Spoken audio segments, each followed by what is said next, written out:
Hey everybody, greetings brothers and sisters here at the Man Cave in Flagstaff, Arizona.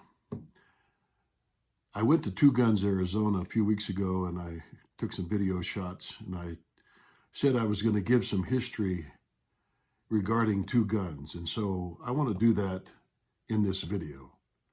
And we'll just kind of cover the highlights and hope you enjoy it. Stay tuned. I'm going to be reading from some internet information regarding Two Guns.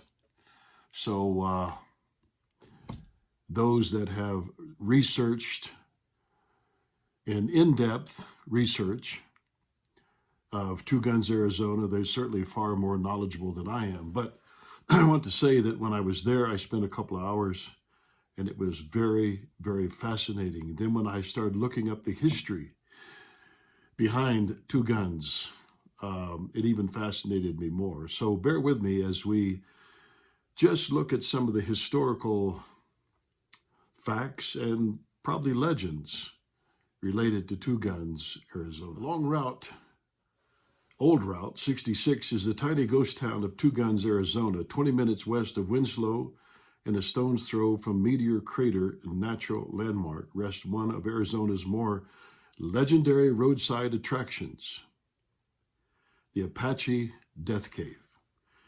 If you've not heard of it before, it has a pretty gnarly story.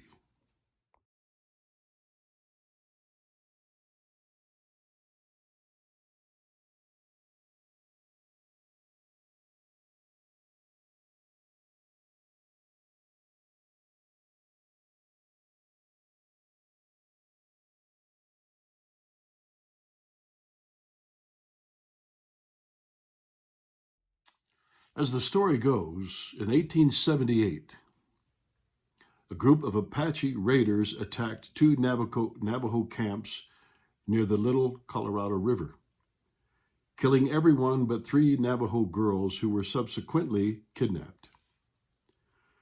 Upon learning of the attack, Navajo leaders sent a group of men to avenge the fallen camp, but were initially unsuccessful, as the Apache seemed to have vanished into thin air after the attack. While searching along the edge of Canyon Diablo, the Navajo noticed voices in warm air rising up from a fissure in the ground. Upon further investigation, they discovered the voices in warm air were coming from the Apache raiders hiding in a cavern beneath them.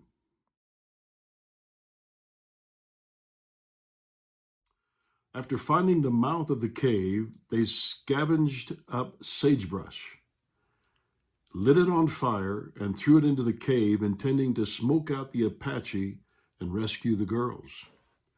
Those who tried to escape were killed, and when it was found that the Navajo girls were already dead, it was decided that all the Apache remaining in the cave were to be killed.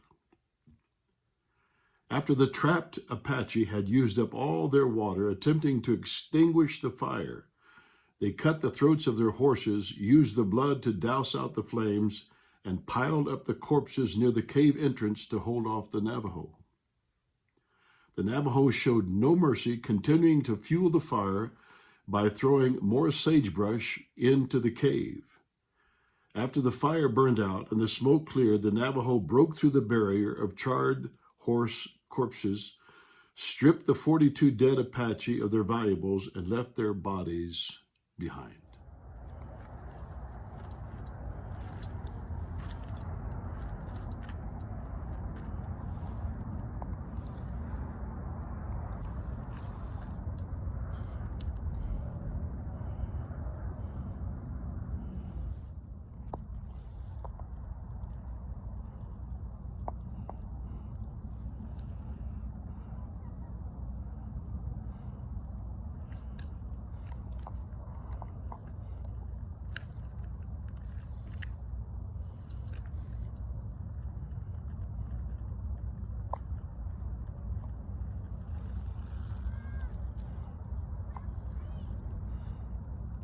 From that point on, it said that no Apache had used that cave for any reason.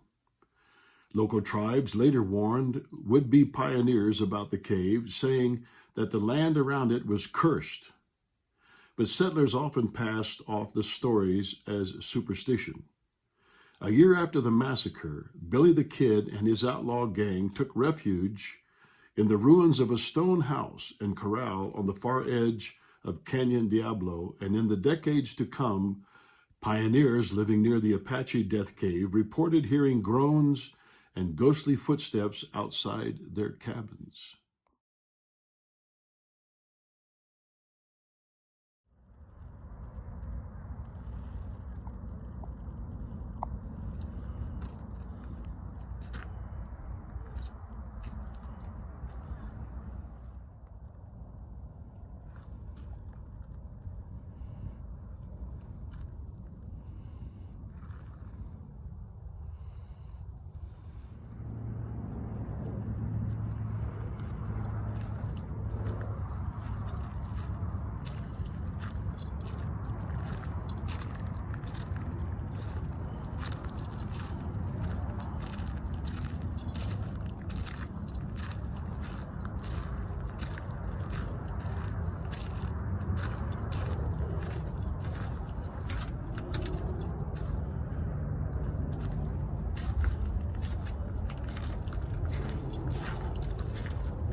Well, that's some of the highlighted brief history of Two Guns, Arizona. When I go back the next time, I'm going to see if I can get down into that cave and take some videos and pictures. I know other people have. As you can see, it looks pretty treacherous, but I'm going to brave the descent and see if I can get down in there and get back out with no harm. These kind of things fascinate me. I love ghost towns. I love history. I love legends, folklore. You know, it's exciting, right? I'll tell you what, it's certainly more exciting than listening to politicians and preachers from the pulpit. Everybody has an opinion. Everybody has something that everybody needs to know. Well, if you've listened to any of my videos, you know that I live as a free man because I was born free. Remember Kid Rock's song, Born Free? I was born free.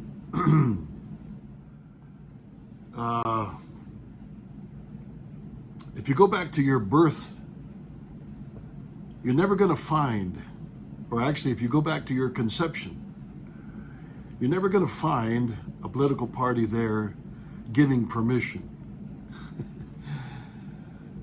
for you to be conceived. You're not going to find it. You're never going to find a Supreme Court decision, debates back and forth, whether you're going to be a boy or a girl, or should you be born or not. No. It's in the hands of the Almighty according to his law of reproduction. And then when you were born, when you actually came out of your mother's womb, there was no political party there, no Supreme Court justices telling you whether you should or whether you could breathe or not. No, you're born with it. You're born with that gift of freedom to breathe, to scream, to cry. And then as time went on, there was no political party there, no Supreme Court justices, no executive orders giving you permission to learn how to walk, to crawl, to walk, to sit up, to stand up, and then to talk. Yeah, it started out pretty